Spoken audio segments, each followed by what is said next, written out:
Halo, assalamualaikum warahmatullahi wabarakatuh. Selamat malam. Berjumpa lagi dengan video saya. Hari ini tanggal 4 Maret 2022. Hari ini jam 9-an malam ya. Suasana sendu sepi.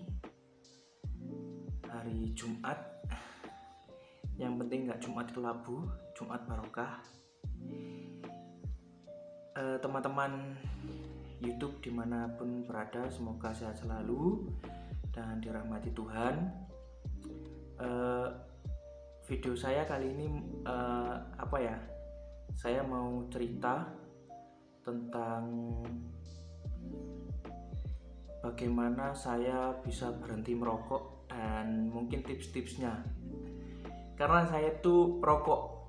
Sekarang usia saya 26 tahun ya. Saya merokok sejak kelas 5 SD, itu berarti sekitar usia berapa? 11 tahunan lah ya. Usia 11 tahun itu mulai merokok diam-diam. Tapi perlu saya beri klarifikasi sebelumnya. Gini nih, belum buat kesalahan sudah hobi klarifikasi. Nah, itu saya banget itu sebagai warga negara. Enggak, hanya intermezzo saja. Saya gak bermaksud ini ya, kampanye berhenti merokok, kampanye ayo kita tinggalkan rokok, enggak seperti itu. Karena saya juga sebagai warga negara yang baik, saya juga menyadari bahwasanya rokok itu adalah sumber pangan bagi sesama kita ya. Buruh rokok ya, pabrik rokok itu mempekerjakan beribu-ribu, bahkan di total berjuta-juta orang untuk menghidupi seharian ya. Kalau rokok dihapus ya mau makan apa, seperti itu. Kalau dari segi medisnya, wah itu bukan kapasitas saya ya. Yang jelas ya sudah ada keterangannya bahwa merokok itu dapat menyebabkan enak.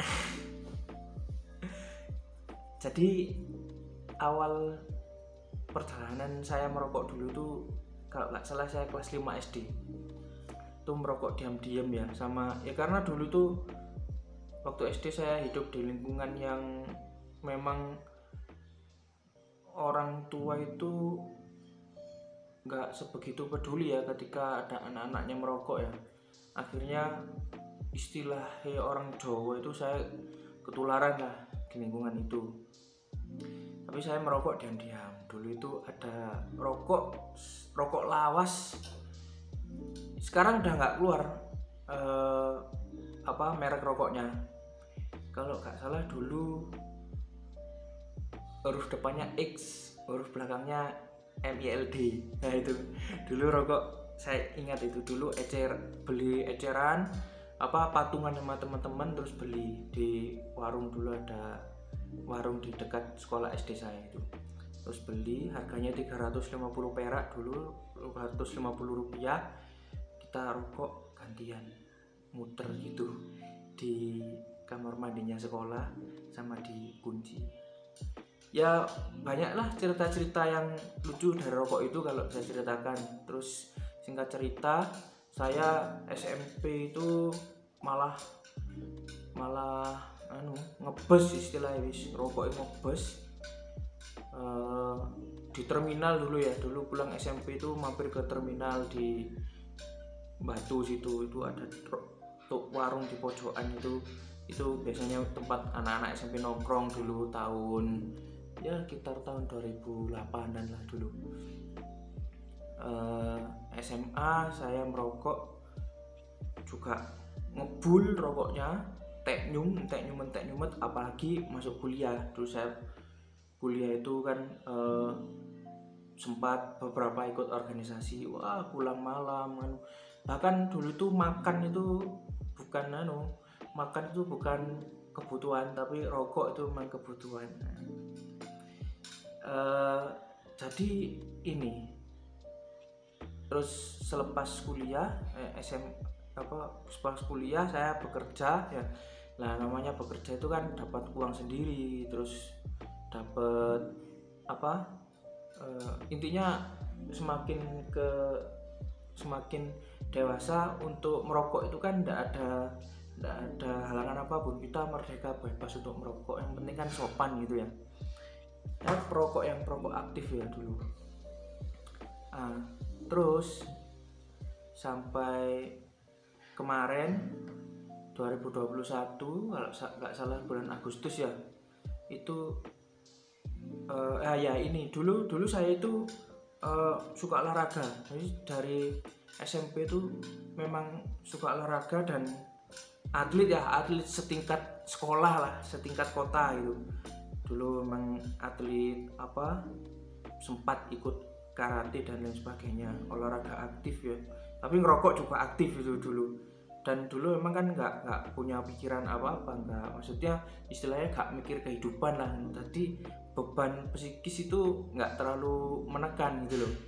Sampai dewasa ini setelah menikah saya masih merokok. Nah, kemarin bulan Agustus itu saya sempat mengalami nyeri dada ya.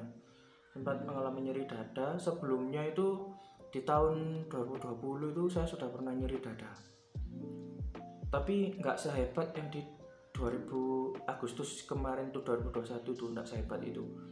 Saya mengalami nyeri dada itu yang kemarin Agustus 2021 itu, wah, di sini ya, di dada sebelah kiri. Nah, ini kan, by the way, ini kamera ngarep, HP ku main runtuh, akhirnya di sebelah sini ada hitam-hitamnya, itu nggak tahu apa itu, rusak kameranya. Yang penting saya ngevlog aja. Oke, lanjut. Jadi nyeri dada sebelah kiri ya, itu sampai di bawah ketiak sini dan di sekitaran sini. Ini otot di sini lah. Saya kira sama di bawah sini. Saya kira saya cedera ya. Tapi kok 2 hari ku nggak sembuh-sembuh. Dan kalau untuk tarik nafas dalam itu kayak sedut gitu, cekit gitu. Waduh, kok kayak yang kemarin gitu saya waktu itu. Akhirnya saya itu waktu pas kerja kan, kerja saya juga bukan kebetulan, kerja saya itu di rumah sakit juga ya. Jadi mungkin ada privilege untuk saya langsung periksa ke situ karena nyerinya itu pas saya kerja. Oke, singkat cerita, akhirnya saya diperiksa sama salah satu dokter di IGD sana, periksa darah, periksa lab, dan memang ada, nggak tahu apa itu bahasa medisnya istilahnya, tapi bukan serangan jantung, itu bukan ya, karena katanya ini hasil bacaan EKG atau rekam jantungnya itu tidak khas gitu, tapi ada peningkatan enzim jantung yang namanya itu troponin I ya, itu meningkat ya. Seharusnya batas angka normal itu nggak segitu, tapi saya di atasnya gitu loh. Tapi saya tidak nggak memperdulikan lah. Jadi di situ saya nggak masuk rumah sakit, pulang ya rokokan lagi seperti biasa. Terus akhirnya besok saya penasaran, akhirnya saya disarankan cek ulang troponin I. Akhirnya saya cek ulang dan benar, memang semakin naik gitu enzim jantung, maksudnya kerja jantung saya semakin naik, dan itu kata dokter menandakan bahwasanya di situ ada penyumbatan pembuluh darah seperti itu. Nah, ya seperti yang kita ketahui bersama lah, kenapa penyumbatan pembuluh darah itu terjadi. Kalau secara medis sih katanya kan ya karena lemak, kemudian ya pengaruh rokok itu pasti ya. Kalau kita googling di mana-mana, kita baca-baca jurnal kesehatan, pastikan rokok itu berpengaruh sama kesehatan, sudah pasti itu. Apalagi hubungannya sama pembuluh darah jantung seperti itu. Nah, akhirnya waktu itu saya langsung ya pikiran lah ya, namanya waduh, si nom ini masuk kata mati nom, naudzubillah, seperti itu.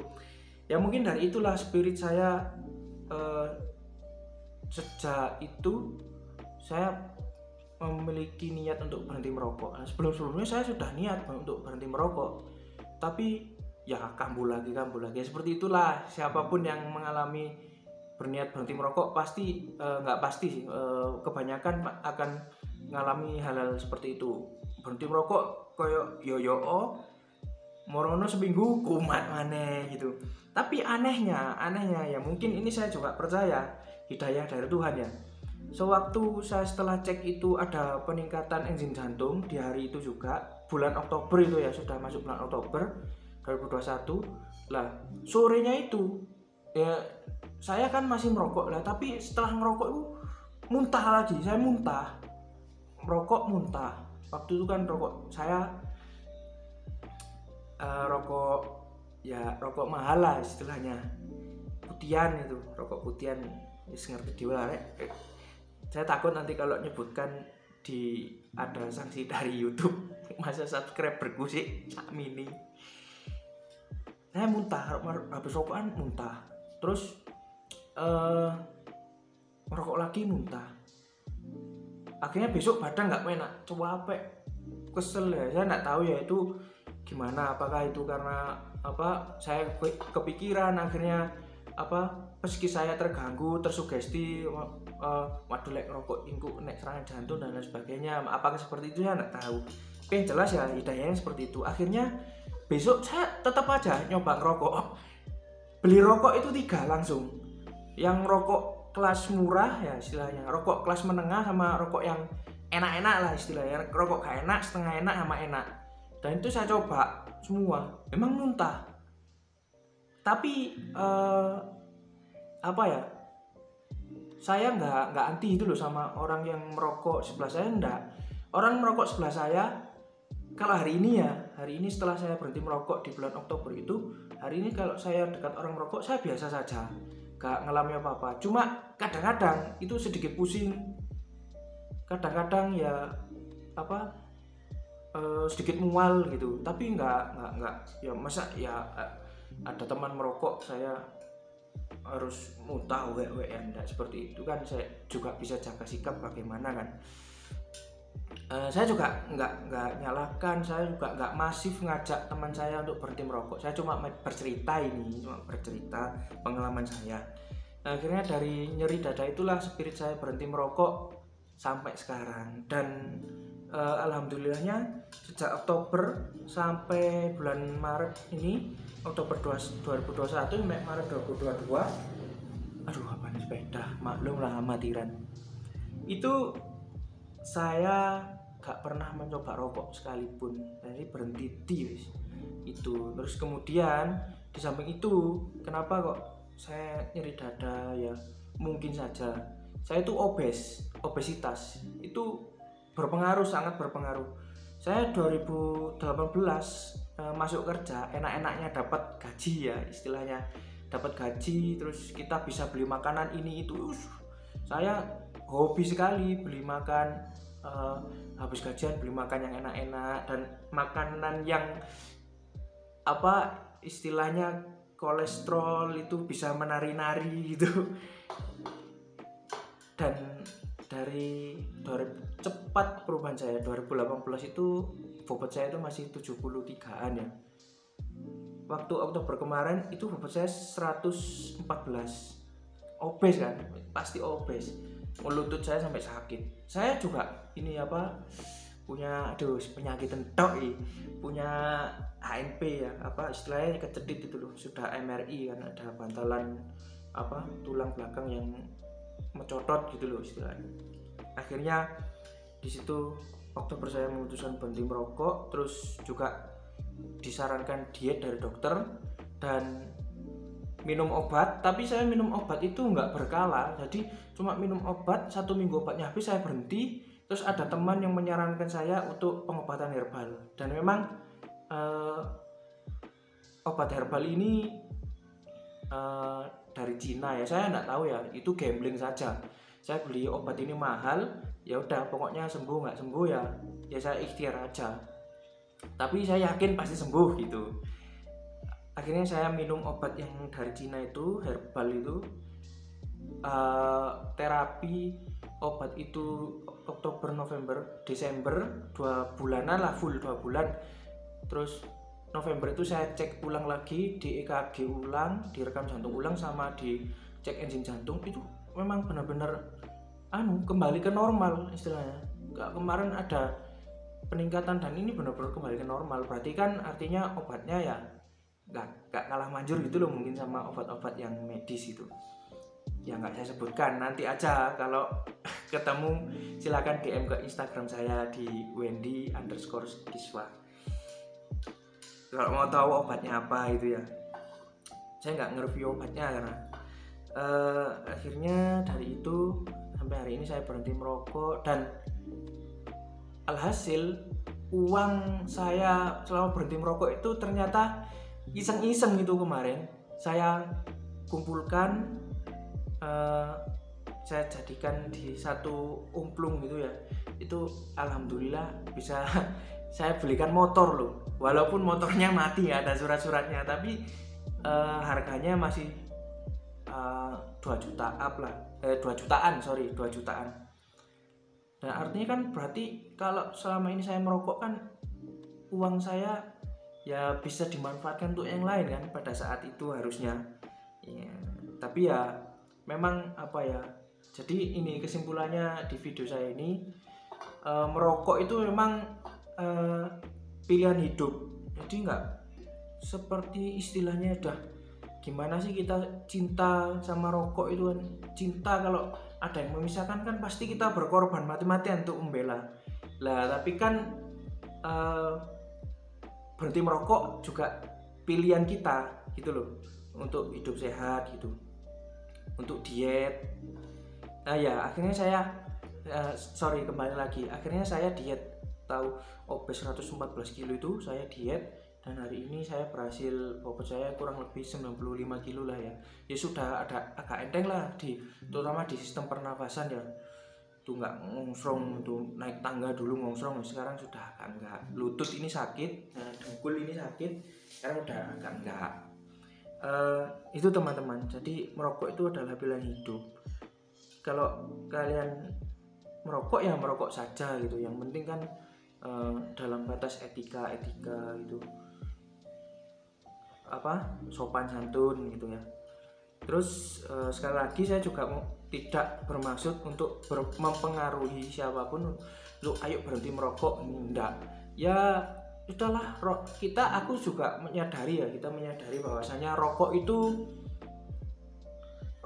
adalah bagian dari kehidupan di dunia, khususnya di Indonesia ya. Karena itu tadi saya ceritakan berapa juta buruh yang ada di pabrik rokok itu, mereka mencari hidup dari situ. Dan memang beberapa daerah-daerah kan juga ekonominya dari tembakau. Nah, tembakau buat apa lagi kalau nggak buat rokok ya, kebanyakan seperti itu. Terus kesimpulannya juga, jadi berhenti merokok itu banyak motifnya yang melandasi niat kita ya. Contohnya kan saya niat berhenti merokok karena saya kan juga nyeri dada ya. Akhirnya ada tekanan psikis, yaitu ketakutan untuk mang tak cerita no mosok si entomnya teh mati rek perkara rokok, ya wis lah gak aku pilih gak. Tapi kan orang punya cara pandang beda-beda. Kadang kan juga ada orang, loh iki rokoknya nyambung urip, ya ndak apa-apa silahkan, karena kan merokok emang pilihan hidup gitu. Terus dari berhenti merokok itu ternyata uang saya, ketika saya berhenti merokok, uang saya terkumpul dan bisa dimanfaatkan untuk yang lain, untuk apa? Untuk belanja sehari-hari dan lain sebagainya seperti itu. Terus apalagi ya tentang rokok yang mau saya sharingkan? Oh ya itulah ya, mungkin cukup itulah. Mungkin jangan lupa untuk subscribe di channel YouTube saya, walaupun videonya gak jelas, unfaedah, yang penting moga-moga bermanfaat ya. Dan nantikan video-video saya selanjutnya. Kalau ada yang mau komen silahkan komen, yang penting komennya ya yang positif, yang membangun. Kalau mau mengkritik juga silakan, saya juga tidak membatasi dari video yang saya buat ini. Sekali lagi saya hanya sharing, hanya cerita ya, tidak ada niatan apapun, niatan yang sebegitu masif untuk mengajak ayo berhenti merokok, merokok merusak kesehatan. Nah itu memang iya, tapi saya nggak di situ poin saya cuma menceritakan diri pribadi saya, moga-moga bermanfaat untuk yang lain. Oke, jangan lupa tetap jaga kesehatan di kala pandemi, dan gak ono dane wis cukup ya rek yo. Sun, syukuran sing akeh. Wassalamualaikum warahmatullahi wabarakatuh.